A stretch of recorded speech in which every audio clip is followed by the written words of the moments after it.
월말과 월초가 몰려있는 이번 주에는 미국에서 핵심 경제지표 그리고 주요 기업들의 실적 발표가 이어질 것으로 생각되고 있습니다.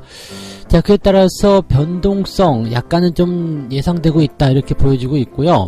뭐 정책적인 이슈들, 그 다음에 기업의 어떤 내용들, 이런 모든 부분들이 지금 집중될 것으로 생각되고 있습니다. 자, 이번 주에 발표되는 핵심 지표들 그리고 기업들의 실적, 그 다음에 국내 증시의 영향들 어떤 식으로 나올 것인지 전체적으로 한번 짚어보는 시간을 가지도록 하겠습니다. 원유 ETN에 자진 청산 제도를 도입하겠다 이런 얘기가 나옵니다. 이제 미국 같은 경우는 실질적으로 이제 추가적인 손실을 막기 위해서 증권사가 자체적으로 자진 청산을 시켜버리는, 그래서 추가 손실을 막는 그런 모습들이 있었는데 국내에서 그게 없었다. 그래서 국내에서도 이런 자진 청산제를 도입하자 이런 얘기가 나오고 있습니다. 정말로 그렇게 될 것인지, 또 이런 것들은 어떤 장점과 단점이 있는지 알아보도록 하겠습니다. 빅히트, 방탄소년단 관련한 포인트라고 보시면 되겠는데요. 이 빅히트가 이제 기업 공개 IPO를 앞두고 있는데 예상 시총이 6조 원대 예상되고 있습니다. 자, 그리고 이제 코스닥으로 가는 것이 아니라 코스피로 갈 것이다 이렇게 얘기를 하고 있는데요. 그동안 엔터주, YG 엔터부터 해서 SM부터 해서 모든 기업들이 지금 코스닥에 몰려있는 것과 다르게 나는 코스피로 가겠다. 다른 행보를 보이는 이유, 그 다음에 과연 이 시총 자체가 6조 원대 가능할 것인가, 여기에 대한 이야기도 같이 알아보도록 하겠습니다.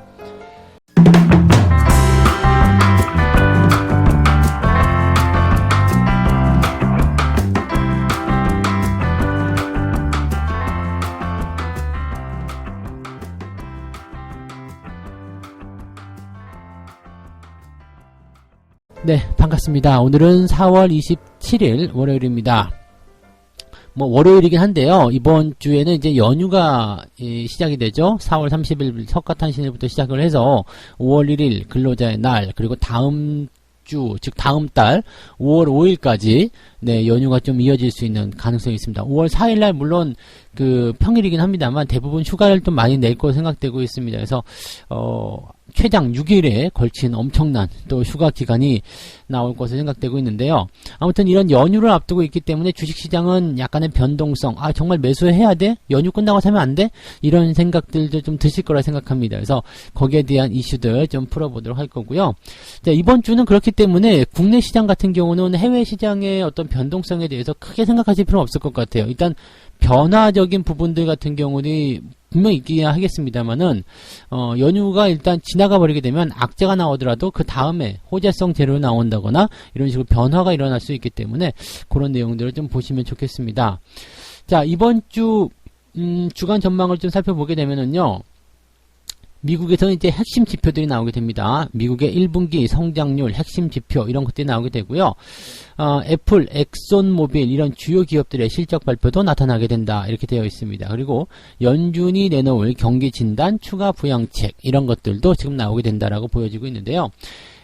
전체적으로 지금 보게 되면은요, 핵심 경제 지표 그리고 기업들의 실적, 즉 경기가 얼마만큼 좋아질 것이냐에 이제 초점이 좀 맞춰지고 있는 부분이고, 또 충격이 있다고 하더라도 어느 정도 선에서 방어가 됐을 것인가, 여기에 대한 얘기가 나오고 있다고 보시면 되겠습니다. 또 정부 차원에서 나타나는 그런 정책적인 부분들 같은 경우도요, 경제 재개를 위한 그런 발판들이 마련되고 있는가, 이런 것들에 대한 부분들이라고 좀 보시면 되겠습니다. 월스트리트 저널의 집계에 따르면은요, 미국의 1분기 GDP가 약 3.5% 정도 줄었을 것이다. 그리고 2분기 성장률에 대해서는 마이너스 30% 이상 역성장을 했을 것이다. 이거는 이제 골드만삭스라든지 모건 스탠리라든지 이런 쪽에서 이미 경고를 하긴 했었습니다. 그 당시만 하더라도 에이 설마 마이너스 이렇게 얘기했었는데, 이제는 유가도 마이너스 가는 판에 GDP가 마이너스 가지 않으리란 법은 없죠. 그리고 30%라는 부분들이 야 이게 정말 가능해? 라고 생각했었는데 이제는 그냥 일반화된 그런 분석으로 나오고 있는 것이 아닌가라고 생각이 듭니다. 자, 하지만 이제 이런 경기의 어떤 그 나쁜 전망들, 나쁜 상황들은 이미 주가에 반영되었다라는 인식이 굉장히 강하죠. 그리고 거기에 대한 방증으로 이제 실업수당 청구 건수 이런 것들이 이제 중요하게 나타나게 되는 부분들인데, 그 부분들이 이제 얼마만큼 줄어들 것이냐, 그런 내용들이 이제 또 중요하지 않을까라고 생각이 되고 있습니다. 이번에는 이제 300만 명대로 줄어들지 않겠나, 이런 얘기가 나오고 있다고 보시면 되겠습니다. 자, 그리고 이제 주요 중앙은행들, 네, 주요 국가들의 중앙은행들이 이제 어떤 조치를 또 취할 것인가, 경기 재개를 위해서, 경기 부양을 위해서 어떤 조치를 취할 것인가, 이런 얘기들, 그리고 연준에서 이야기했었던 뭐 어떤 경기 진단들, 그런 부분들도 지금 주목을 받게 될 것이다라고 되어 있습니다. 그래서 뭐 파격적인 어떤 새로운 정책이라든지 어떤 새로운 부분에서의 기대치를 만들어내기가 어렵다라면 이번에 파월 의장이 어떤 식으로 이제 경기 진단을 보고 있을 것인지 여기에 대한 이야기들이 중요한 포인트로 잡힌다라고 보시면 되겠습니다. 자, 그래서 이번 주에 발표될 주요 경제 지표들을 살펴보게 되면은요, 27일 날 바로 오늘입니다. 4월 댈러스 연방은행의 제조업 지수가 나오게 되고요. 그 다음에 28일 날은 소비자 신뢰 지수, 리치먼드 연은 제조업 지수가 발표가 됩니다. 그리고 중요한 게 이제 알파벳, 캐터필러, 화이자 이 기업들이 실적을 발표하게 됩니다. 자, 근데 29일 날은 FOMC 결과가 나오는 거고요. 이것도 굉장히 중요하죠. 경기 전망이 어떻게 나올 것이냐 여기에 대한 내용들이기 때문에 그 다음에 1분기 GDP, 그 다음에 3월 달에 잠정 주택 판매, 그리고 보잉, 마이크로소프트, 페이스북, 테슬라 실적 발표가 됩니다.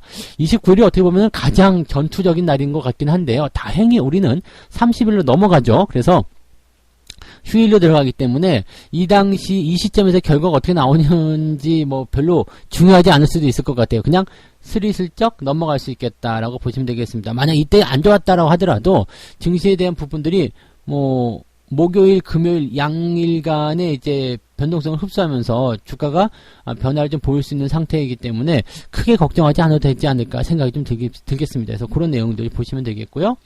그 다음에 30일에는요, 주간 실업수당 청구 건수, 이게 이제 그 300만 명대로 줄어들 것인가, 여기에 대한 이야기죠. 그 다음에 3월 달에 개인 소비 지출, 개인 소득, 이런 것들이 얼만큼 늘어났는가, 이런 얘기들. 아마도 뭐 그렇게 썩 좋지는 않겠죠? 네.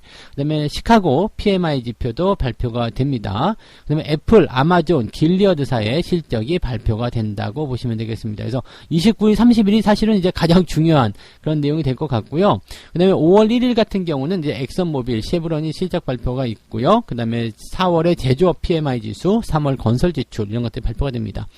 이번 주가 사실은 뭐 그냥 막 쏟아지는 그런 주간이라고 보시면 되겠습니다. 핵심 지표들이 다 몰려있고요. 이게 또 주 후반에 몰려있기 때문에 대체적으로 주 초반에는 눈치를 좀 보다가 주 후반에 변동성이 좀 커지지 않겠나 이렇게 생각이 됩니다. 보통 이런 핵심 지표들 같은 경우는 나올 때 좋게 나오게 되면 주가가 확 올라가고요. 나쁘게 나오면 주가도 확 떨어지는 그런 경향들이 좀 있습니다. 그래서 이번에 어떻게 나올 것인지 좀 지켜보고, 그나마 다행인 것은 우리가 이런 변동성이 커질 수 있는 기간 동안에 연휴라는 거, 그래서 조금은 이제 안심하고 가셔도 좋지 않을까 생각되는데, 보통은 이제 이런 빅 이벤트들이 앞에 있으면 그것을 이제 그냥 주식을 들고 있을 때는 굉장히 불안해 하시거든요. 그래서 연휴 때 보통 주식을 매도하는 경우들이 굉장히 많거든요.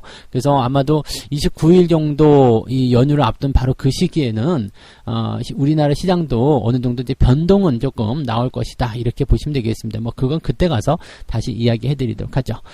자, 그럼 국내 증시는 어떻게 될 것인가? 이제 3일밖에 안 남았죠. 사실 뭐 3일밖에 나오지 않았기 때문에 이 국내 증시가 어떻게 될 것이냐에 대한 전망을 하기는 굉장히 좀 어려울 것 같습니다. 뭐 미국 시장 같은 경우는 뭐 크게 문제는 없다라고 하더라도 주 후반에 이 변동성이 많이 몰려있기 때문에 거기에 대한 영향을 우리나라 증시가 어떻게 받아들일 것이냐, 이것도 중요하게 생각해야 되는 부분이 될 것 같아요. 일단 증권사에서 바라보는 우리 증시 같은 경우는요, 뭐 1850에서 1950 그 범위가 될 것이다 라고 얘기를 하고는 있습니다. 그래서 이번 주에 가장 큰 숙제는 1900선을 어떻게 회복해 줄 것이냐, 이렇게 이야기가 되고 있는 것 같고요. 증권사에서 입을 모아서 이야기하고 있는 내용들은요, 이제 종목 장세가 나오는 것 같다, 이런 얘기입니다. 종목 장세가 나오고 있고, 특히 종목 장세 중에서도 IT 쪽에 이 뭐 휴대폰 관련한 부분 쪽에, 또는 언택트, 즉 비대면 관련한 부분 쪽에 IT 서비스, 설비 투자 이런 쪽에서 나올 것이다 라고 얘기가 좀 되고 있는 것 같습니다. 아무래도 뭐 지금 현재 시장 상황, 경제 상황을 조금 반영한 그런 분석들이 아닌가라고 생각이 되고 있는데, 뭐 그런 정도의 모습으로 좀 봐주시면 될 것 같고요. 증권사에서 이제 추천한 종목들 보면 한국전력, 금호석유, 셀트리온 헬스케어, 코스맥스, 카카오, LG화학, LG생활건강, 웹캐시 이런 종목들 정도로 이번 주 추천 종목들이 좀 나왔습니다. 뭐 추천 종목들은 좀 참고만 좀 하시면 좋을 것 같고요. 일단 시장의 분위기는 크게 나쁘진 않아요. 네, 크게 나쁘진 않고, 뭐, 경제 지표가 나쁘게 나오더라도 이미 반영되었다. 근데 여기서 좋게 나온다라면 굉장히 시장에는 좋은 흐름이 나올 것이다. 이렇게 얘기가 되는 거죠. 그러니까, 믿져야 본전이다. 네. 이런 식의 어떤 인식이 좀 깔려 있는 것 같은 느낌이에요. 그러니까 이번 주 변동성이 좀 나오더라도 바로바로 또 회복이 되거나 아니면은 뭐 크게 하락하는 모양새가 나타나지 않는다라면 오히려 상승하는 모습이 나온다라면 이런 긍정적인 포인트가 나오는 거구나라고 보시면 되겠고, 큰 폭의 하락보다는 일단은 버텨주는 장세 쪽으로 가지 않겠나. 그래서 변동성이 아래쪽으로 나오더라도 바로바로 회복시켜주는 그런 장세를 우리가 예상해 볼 수 있지 않을까 생각해 봅니다. 그래서 지금 뭐 해외 시장도 그렇고 국내 시장도 그렇고 일단은 지켜보자, 이런 관점들이 조금 더 유력하다라고 말씀을 드릴 수가 있을 것 같습니다. 자, 두 번째 이야기로 넘어가도록 하겠습니다. 원유 ETN 이 상품 정말 시끄러운 거 여러분 잘 알고 계시죠? 네, 이거 뭐 소식은 다 들어보셨을 거예요. 내가 직접 투자하지 않고 있다 하더라도 원유 ETN에 대해서 아마도 소식은 다들 들으셨으리라 생각합니다. 이게 워낙에 이제 그 변동성이 커지고 기초자산이 급락을 하게 됐을 경우에는 투자금 전액을 손실을 볼 수 있는 그런 우려감이 생기다 보니까 이거를 이제 더 이상 나빠지기 전에 자진적으로 청산할 수 있는 제도를 좀 만들어보자, 이렇게 한번 해보자, 이런 식의 얘기가 좀 나오는 것 같더라고요. 그래서 지금 미국 같은 경우는 이제 이렇게 자진 청산이 되는 모습이 좀 있거든요. 이 ETN 같은 경우는 발행 주관사가 이제 증권사이기 때문에 증권사가 이것을 판단을 해서 추가 하락이 나타났을 때 좀 이제 추가 손실을 막기 위한 일종의 로스컷이라고 봐야 되겠죠. 그래서 더 빠지기 전에 현재 청산가로, 현재 가치로 청산해버리자, 이렇게 얘기가 되는 거죠. 그러니까 이렇게 되면 이제 손실에 대한 규모가 조금 줄어들 수 있는 그런 가능성들은 좀 생길 수 있겠다, 이렇게 보실 수가 있겠습니다. 지금 현재 보면 괴리율이 30% 넘으면 또 거래 정지된다, 뭐 이렇게 말들 굉장히 많은 상태잖아요. 그래서 여기에 대한 부분들이 아무래도 이제 이렇게 제도를 좀 바꾸는 쪽으로 힘을 좀 모아가고 있는 것이 아닌가라고 생각이 좀 들고 있는데, 지금 보면 이제 ETN 쪽에 투자하는 이 사람들도 굉장히 많고요. 또 이제 괴리율이 굉장히 커짐에 따른 부담감도 굉장히 크죠. 지금 삼성 레버리지 같은 경우는 977%라고 되어 있습니다. 이 괴리율이요. 괴리율이 970%가 되는 거예요. 그러면은요, 기초자산 대비해서 이게 사실 계산 자체가 어려운 상황이 좀 돼버릴 정도네요. 그러니까 어마어마한 이런 괴리율에 투자하고 있다는 것은요, 실질적으로 이제 이 기초자산의 가격이 올라간다고 하더라도 나는 계속 손해를 볼 수밖에 없거든요. 왜냐면 이 선물 거래 파생상품 쪽이기 때문에 만기가 계속 돌아간단 말이에요. 그러니까 롤오버하게 되면 비용이 계속 들어가게 되고, 또 그냥 청산하게 되면 내가 수익을 볼 수 있는 기회가 없어지고, 막 이렇게 상황이 좀 되는 거죠. 그러니까 사실 이런 국면에서는 내가 투자한 것이 잘못이다, 내가 잘못했다, 이렇게 인정을 받아도 괜찮긴 합니다. 인정을 하고 손실을 좀 처리해도 괜찮다, 이렇게 볼 수도 있겠습니다만, 손절 매도를 하기 위해서 이제 생각을 한다 하더라도 손실 자체가 워낙에 크니까 이게 답이 안 나온다, 이렇게 좀 되는 거죠. 그 다음에 이제 레버리지 같은 경우를 쓰게 됐다면은 대체적으로 이제 좀 큰 수익을 노리고 들어가시는 분들이 많을 거란 말이에요. 그러면 보통 빚을 내서 들어가시거나 이런 경우도 굉장히 많을 텐데, 이런 것들이 좀 문제가 많이 되겠죠. 근데 이걸 만약에요, 증권사에서 이제 이런 자진 청산 제도를 도입을 해서 우리가 자진적으로 청산할게. 기초자산이 뭐 20달러였는데 10달러 떨어졌어. 근데 더 떨어질 것 같아. 그래서 여기서 청산해버릴래. 지금 미국이 그렇게 하고 있는 거거든요.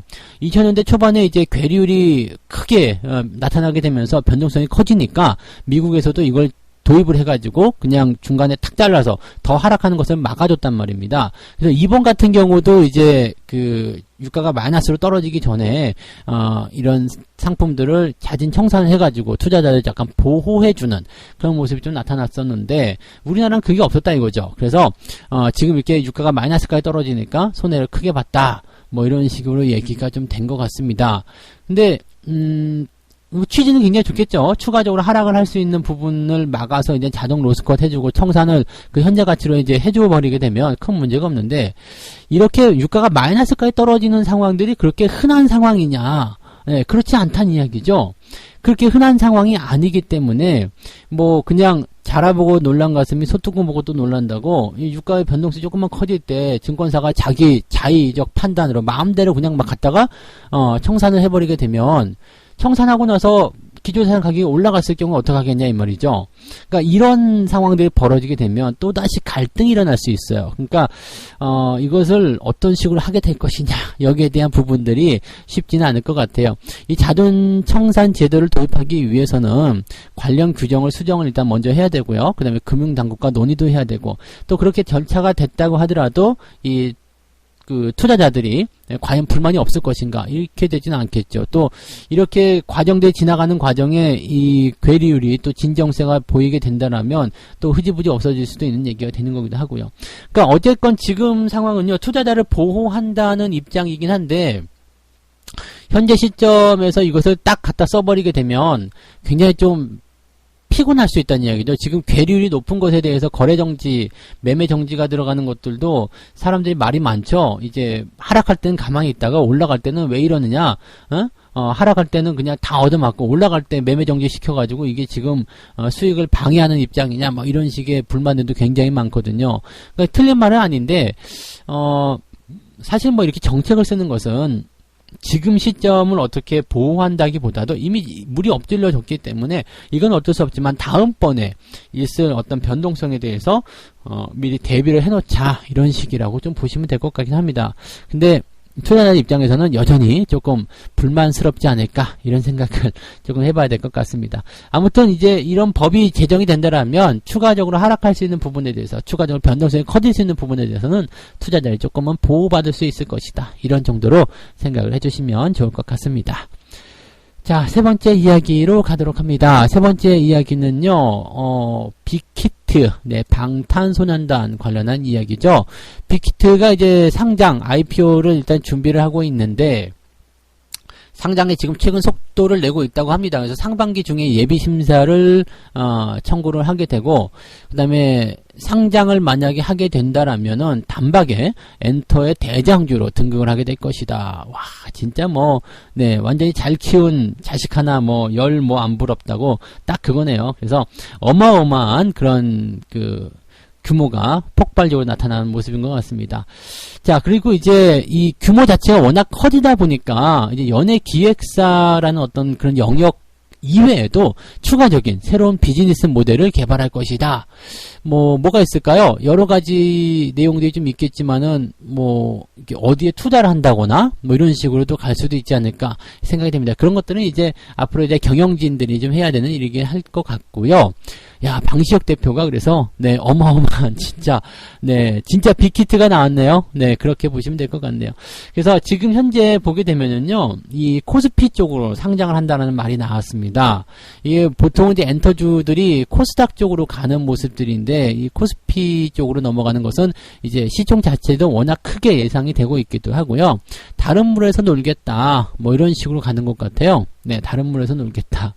그래서 가급적 이제 연내에 코스피에 입성하겠다는 입장이고, 지금 현재 6조 원대 시총을 가지고 들어온다 그러면은요, YG, SM, JYP 모두 다 합쳐봤자 지금 2조 원이 안 되거든요. 그러니까 이 세 기업을 제외하고도 모든 엔터주 다 합쳐도 빅히트의 시총을 따라갈 수가 없다, 이렇게 보시면 될 것 같아요. 약간의 거품일 수도 있고, 또는 이제 과연 이 정도까지 나와야 되느냐, 이런 회의적인 시각도 분명히 많이 있습니다. 과연 이게 6조 원까지 될 정도냐, 그럴 만한 이야기냐라고 할 수 있겠습니다만, 또 보는 관점에서 좀 다를 수가 있겠죠. 세계적으로 전 세계 시장을 지금 주무르고 있는 그런 방탄소년단의 입지를 생각해 봤을 때 6조 원이 뭐냐, 10조 원, 60조 원도 가능한 거 아니냐, 이렇게 나올 수도 있는 거고요. 그래서 잠재적인 어떤 부분들이기 때문에 그런 것들에 대한 관점들은 일단 시장의 IPO가 성공해서 공개가 되고 나면 그때 평가를 받게 되겠죠. 다만 이제 시총이 처음에 이렇게 빵 하고 터져서 시작이 되면 약간은 이제 고평가를 시작한다는 것 정도 알고 계시면 되겠습니다. 그래서 보통은 이제 상장이 되고 나서 매도를 많이 만들어내기 때문에 거기에 대한 내용들은 조금 생각하셔야 될 것 같습니다. 그래서 빅히트 상장한데 바로 사야 되겠다, 이렇게 생각하시는 것이 아니라 빅히트가 상장하고 나서 충분히 시장에 적응되는 모습을 확인한 이후에 내가 매수를 해야 되겠다라고 생각하셔야 되겠죠.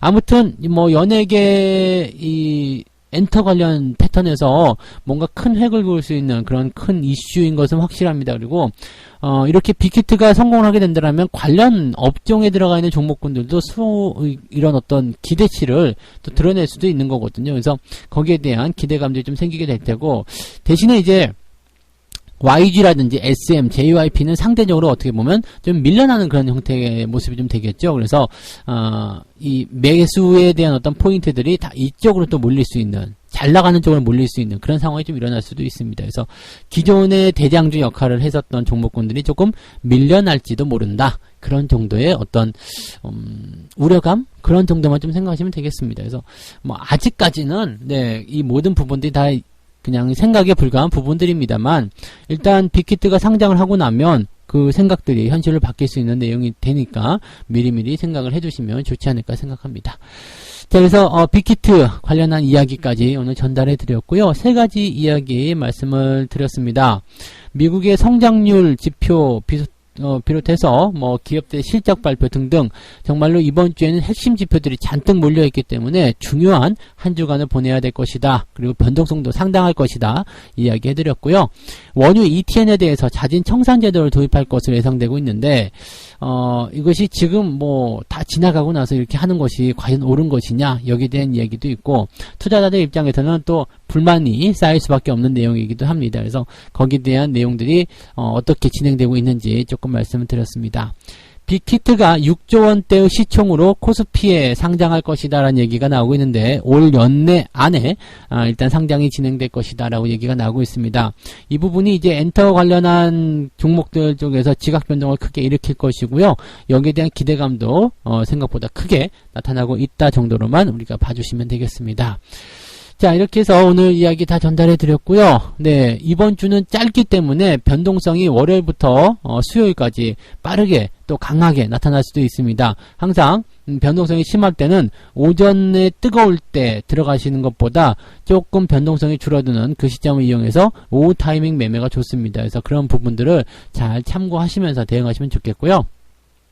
뭐 월화수 3일 동안 언제 변동성이 크게 나올지, 언제 어떻게 대응해야 될지 그런 것들은 아직 확실치는 않습니다만, 그래도 평균적으로 약간 과열된 것 같다, 뭔가 조금 뜨거운 것 같다 생각되면 일단 아시죠? 이게 그냥 기본적으로 좀 주의를 해야 되는 그런 내용들을 우리가 생각하고 계시면 되겠습니다. 항상 긴장하시는 투자 하셨으면 좋겠네요. 자, 책 한 꼭지 읽고 마무리하겠습니다.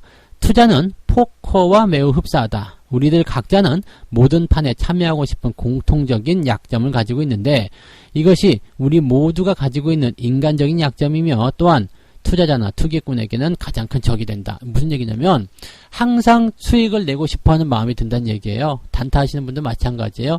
어제 수익을 냈으니까 오늘도 수익을 내야지, 어제 매매했으니까 오늘도 매매를 해야지, 이게 아니라 타이밍을 제대로 기다릴 줄 알아야 된다는 얘기죠. 죽어야 할 땐 죽고, 내 패가 안 줄 땐 죽어야죠. 그러니까 죽어야 할 땐 죽고, 들어갈 땐 들어가고, 지를 땐 지르고, 이렇게 돼야 되는데 그런 것들을 잘 못하게 되니까 자꾸 돈을 잃는다라는 얘기가 되는 겁니다. 주식도 마찬가지예요. 네, 타이밍을 잘 노리셔가지고 현금 꼭 쥐고 있다가 좋은 시기에서 확 풀어서 성과를 극대화시켜 주시기를 바라겠습니다. 자, 오늘은 여기까지 하겠습니다. 모두들 힘찬 오늘 하루 또 한 주의 시작 만들어내시기 바라고요. 저는 다음 시간에 다시 오도록 하겠습니다. 고맙습니다.